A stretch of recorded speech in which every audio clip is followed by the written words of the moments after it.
శ్రీకృష్ణ పరబ్రహ్మణే నమః. ఓం శ్రీ గురుభ్యో నమః. శ్రీమాత్రే నమః. శ్రీ గణేశాయ నమః.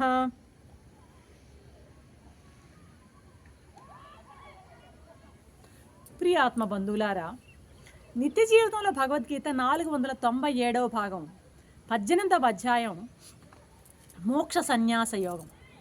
క్రిందటి ఎపిసోడ్లో దుర్మతి యొక్క లక్షణాలు, దుర్మతి ఎలా ఉంటాడు అన్నది వాని యొక్క లక్షణాల గురించి చెప్పబడింది అనమాట. ఇక ఈ 17వ శ్లోకంలో సుమతి అంటే ఎట్టివాడో మనకి చెప్పబోతున్నారు స్వామి అనమాట. ఏమంటున్నారు స్వామి? యస్య నాహం కృతో భావో బుద్ధిర్యస్య న లిప్యతే హత్వాపి స ఇమాన్ లోకేన్ నహంతి న నిబధ్యతే అంటున్నాడు స్వామి. అర్జున, నేను కర్తను అనేటువంటి అహంకారం ఎవ్వరికి లేదో, నేను కర్తను అంటే ఆత్మపరంగా నేను కర్తను అనేటువంటి అహంకారము ఎవరికి లేదో, ఎవరి బుద్ధిలో అయితే కర్మఫలాలైనటువంటి సుఖదుఖాలకు నేను భోక్తను అనేటువంటి అభిమానము లేదు, అంటే ఎవరిలోనైతే కర్తృత్వము భోక్తృత్వము లేదో, అర్థమవుతుందా? కర్తృత్వ భోక్తృత్వాలు ఎవరిలోనైతే లేవో అటువంటి వాడు సమస్త లోకాలను చంపినా చంపని వాడే అవుతాడు అంటున్నాడు ఇక్కడ స్వామి. హత్వాపి అనేటువంటి మాట ఇక్కడ ఉపలక్షణంగా వాడబడుతుంది. సమస్త లోకాలను చంపినను చంపనివాడు కాదు అంటే ఇక్కడ అర్థం ఏంటంటే, అసలు అర్థము సర్వకర్మలను అన్ని కర్మలను చేసినా కూడా చేయనివాడు, ఏమీ చేయనివాడే అని అర్థం వస్తుంది అన్నమాట. ఈ శ్లోకంలో అకర్తృత్వాత్మజ్ఞాని అంటే అకర్తృత్వాత్మజ్ఞాని, కొన్ని పదాలు కొంచెం అర్థం చేసుకోవాలి మనం, టెక్నికల్ వర్డ్స్ ఇవి. అకర్తృత్వ ఆత్మజ్ఞాని అంటే కర్తృత్వ భావము లేనటువంటి ఆత్మజ్ఞాని. అకర్తృత్వ ఆత్మజ్ఞాని అంటే కర్తృత్వ భావం అంటే ఏంది? నేను చేస్తున్నాను అనేటువంటి భావం అన్న అహంకారం. నేను చేస్తున్నాను అనేటువంటి భావము లేనటువంటి ఆత్మజ్ఞాని యొక్క మహిమను ఇక్కడ కొనయాడుతున్నారు స్వామి. అదంతా ఇప్పుడు అహంకారం లేనివాడు లోకాలను చంపనివాడే అంటూ భగవంతుడే అంటున్నాడు అనమాట. అహంకారం లేనివాడంటే కర్తృత్వ భావము లేనివాడు లోకాలను చంపినా కూడాను చంపనివాడే అని స్వామే అంటున్నాడు అనమాట. దానికి ఆయనే సాక్షి, ఆయన మాట కాదు, ఆయనే దానికి సాక్షి అన్నమాట. ఎలాగా? 4వ అధ్యాయంలో 13వ శ్లోకంలో ఉంటాడు, తస్య కర్తారమపి మాం విద్యకర్తారం అంటాడు అనమాట. తస్య కర్తారమపి మాం విద్యకర్తారం అంటాడనమాట. నేను కర్తను అయి కూడా అకర్తను, కర్తను అయి కూడా అకర్తను, కర్తను అయి కూడాను అకర్తను అంటే కర్తను కాదు సుమా అని భగవానుడే ఆ 4వ అధ్యాయంలో పేర్కొన్నాడనమాట. కాబట్టి లోకాలను ఆయన ప్రళయాన్ని సృష్టించి లోకాలను సంహరించినా కూడా ఆ పాపము భగవంతుడికి అంటదు. ఎందుకని అంటే అకర్త్రాత్మ జ్ఞాన ప్రభావంతో. అంటే అకర్త్రాత్మ జ్ఞాన ప్రభావం అంటే ఏంటి?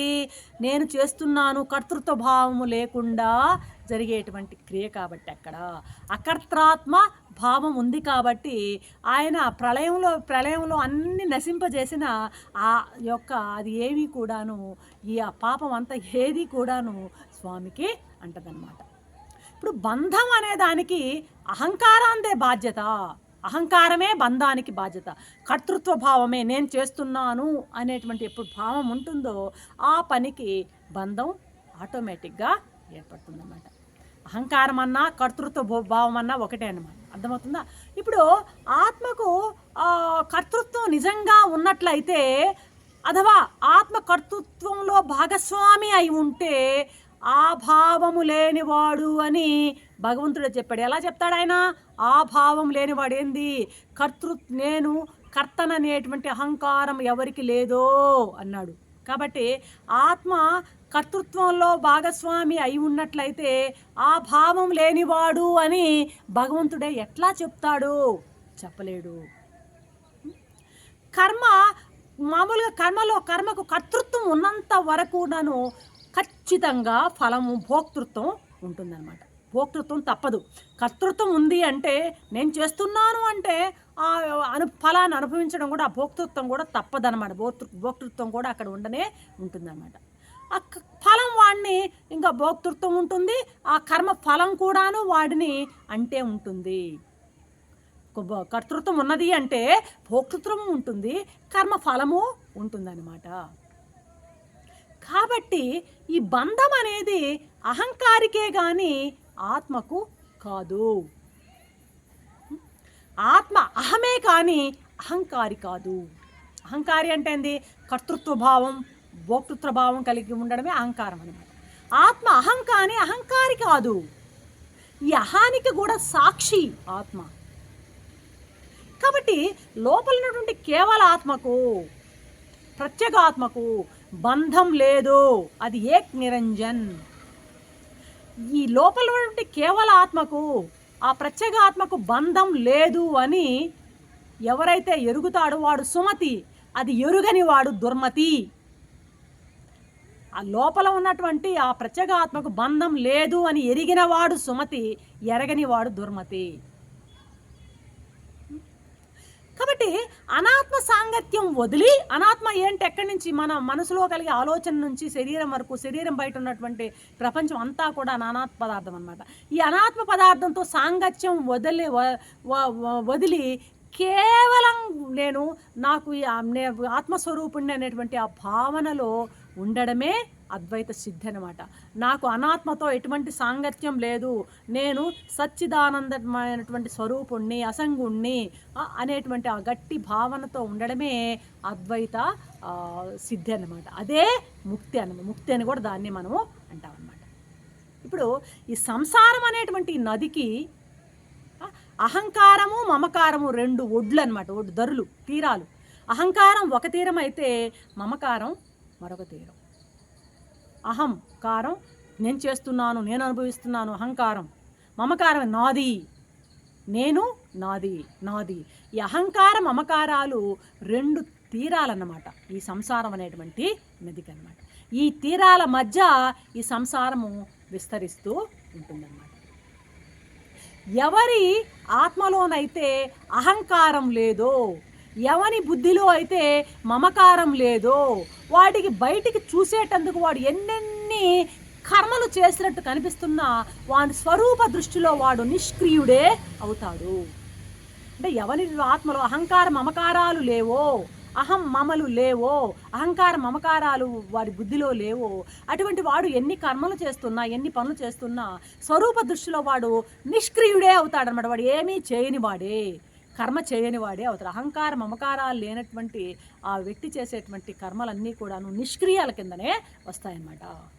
అద్వితీయమైనటువంటి ఆత్మలో, ఆ లోపలటువంటి ప్రత్యేక ఆత్మలో కర్మలు జరగవు.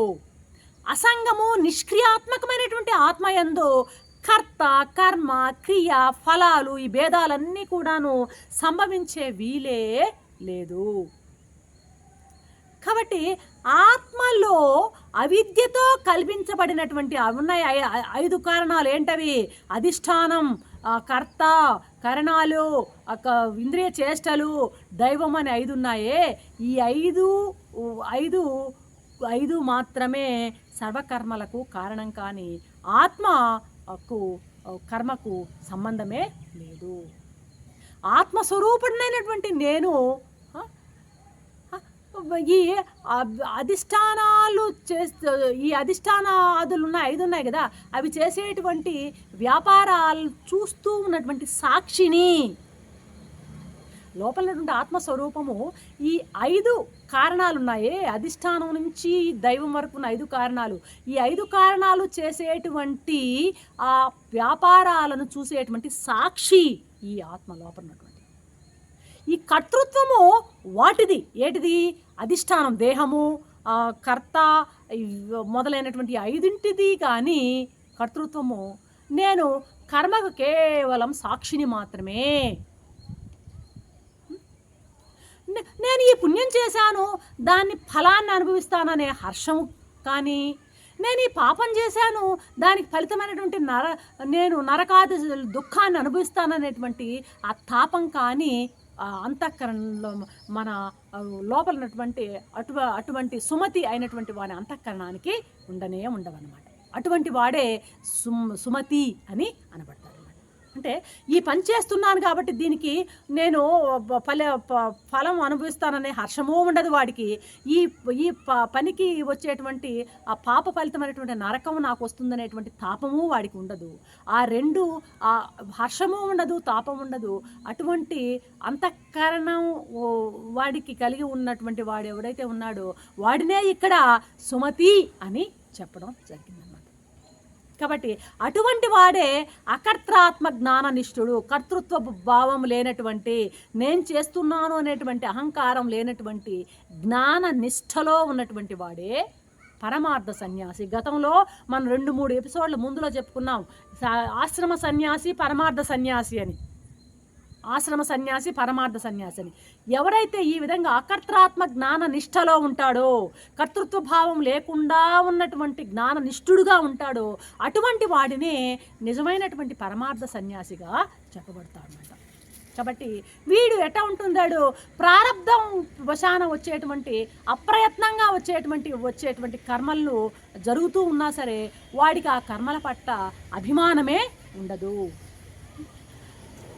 కాబట్టి ఈ సుఖానికి కానీ దుఃఖానికి కానీ సుఖ దుఃఖాలతో కూడినటువంటి బంధానికి కేవలము అభిమానమే కారణము. అంటే కర్తృ అభిమానమే, నేను నాది అనేటువంటి అభిమానమే సుఖానికైనా దుఃఖానికైనా కారణమన్నమాట. వీడికి అటువంటి అభిమానమే ఉండదన్నమాట. అర్థమైందా? కాబట్టి కరెంట్ మనం కనెక్షన్ తీసుకున్నాము అంటే మనం దానికి బిల్లు చెల్లించాల్సిందే, ఛార్జ్ చెల్లించాల్సిందే. అలాగే అభిమానం కలిగిన వాడే సుఖానికైనా దుఃఖానికైనా అనుభవానికి లోనవుతాడు. అంటే సుఖ దుఃఖాలు అనుభవిస్తాడు వాడు. అభిమానం కలవాడు, కర్తృత్వాభిమానము ఉన్నవాడే వాడి సుఖ దుఃఖాలని అనుభవిస్తాడనమాట. ఇప్పుడు యుద్ధంలో సేన అంతా కూడా, సైనికులంతా యుద్ధం చేస్తాడు. కానీ ఆ ఓటమి గెలుపులు అనుభవించేది ఎవరు అంటే రాజు అనమాట. ఇక్కడ చూడండి, ఆ కేవలం అభిమానమే కానీ కర్త కాదు. రాజు పోయి యుద్ధం చేయడంలే, కానీ చేసేది సేవకులు, కానీ ఈయన అనుభవిస్తున్నాడు అనమాట. అంటే ఎందుకని? ఇక్కడ అభిమానమే ఆ సుఖానికి దుఃఖానికి కారణమే కానీ మరొకటి కాదు అని స్వామి ఇక్కడ మనకి వివరిస్తూ ఉన్నారు. ఇది కొద్దిగా మరి 1-2 సార్లు వింటే తప్పితే ఈ సీక్వెన్స్ మనకి అర్థం కాదు. కొంచెం టఫ్గా ఉన్నటువంటి శ్లోకం ఇది. కాబట్టి కొద్దిగా మరొకసారి విని అర్థం చేసుకోవడానికి ప్రయత్నిస్తారని కోరుకుంటూ రేపటి ఎపిసోడ్లో మరొక అంశంతో మీ ముందుంటాను. అంతవరకు సెలవు. సర్వం శ్రీకృష్ణ చరణారవింద అర్పణం.